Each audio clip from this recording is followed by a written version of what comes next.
Homélie du Père Gilbert Adam sur l'Évangile selon saint Luc, chapitre 24, versets 13 à 35. Le même jour, deux disciples faisaient route vers un village appelé Emmaüs, à 2 heures de marche de Jérusalem, et ils parlaient entre eux de tout ce qui s'était passé. Or, tandis qu'ils s'entretenaient et s'interrogeaient, Jésus lui-même s'approcha, et il marchait avec eux, mais leurs yeux étaient empêchés de le reconnaître. Ces hommes qui vont vers Emmaüs évoquent les souvenirs qu'ils ont vécus avec Jésus et surtout sa crucifixion. Ils sont désespérés. Ça fait le 3e jour qui passe, disent-ils. Comme ces jours ont été longs après ce scandale, des jours de longues épreuves. De quoi causiez-vous donc tout en marchant dit l'inconnu qui marche avec eux. Comment? Tu ne sais pas, disent-ils tout tristes. Jésus de Nazareth a été cloué au bois. Cet homme juste en qui nous avions mis notre espérance. Nous croyions vraiment que c'était lui qui allait sauver Israël. Après ce qui s'est passé, notre espérance est finie. Les disciples sont dans une grande souffrance. Nous le comprenons bien. Combien de personnes se révoltent à cause des guerres, de la torture des innocents dans le monde? C'est véritablement une objection sérieuse pour l'acte de foi en un Dieu bon. Nous continuons la lecture de l'Évangile.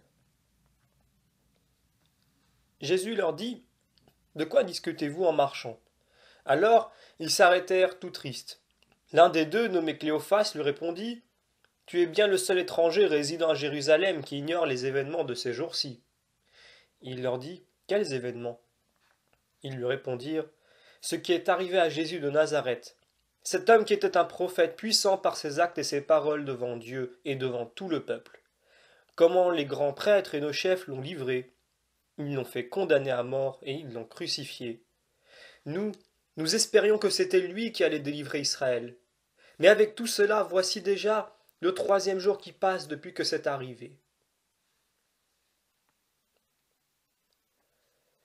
L'homme qui chemine avec eux prend soin de les écouter. Il a de l'espérance au cœur. Quand ils ont fini de parler, il commence à retrouver une petite espérance. Sa présence empêche l'angoisse d'une prochaine nuit.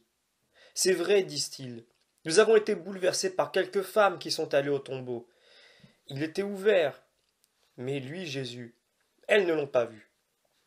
On dit même que les apôtres ont été voir et qu'ils ont trouvé les choses comme les femmes l'ont dit. Alors Jésus prend la parole. Vous n'avez donc pas compris. Comme votre cœur est lent à croire tout ce qu'ont dit les prophètes.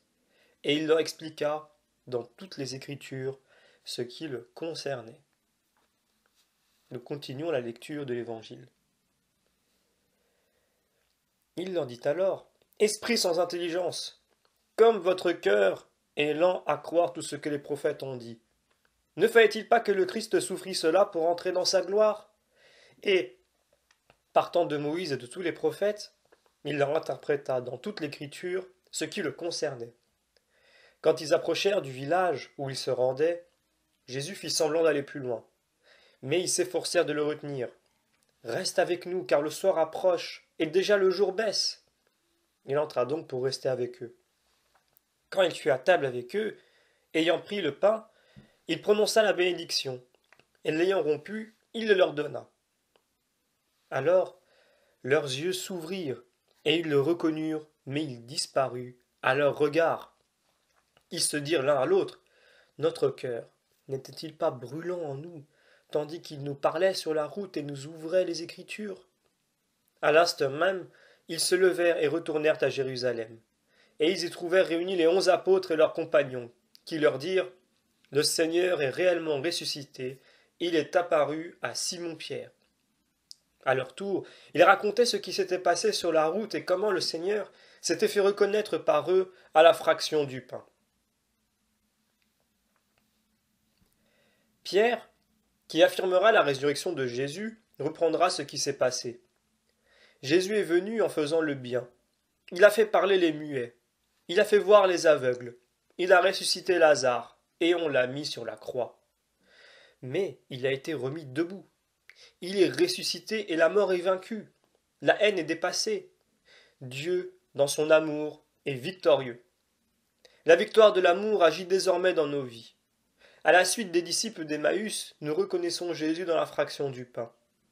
Nous sommes vainqueurs par l'amour de Jésus qui nous sauve. Désormais, Jésus est ressuscité dans nos cœurs. Nous demandons la grâce d'écouter Jésus et de lui répondre par un amour qui donne la vie.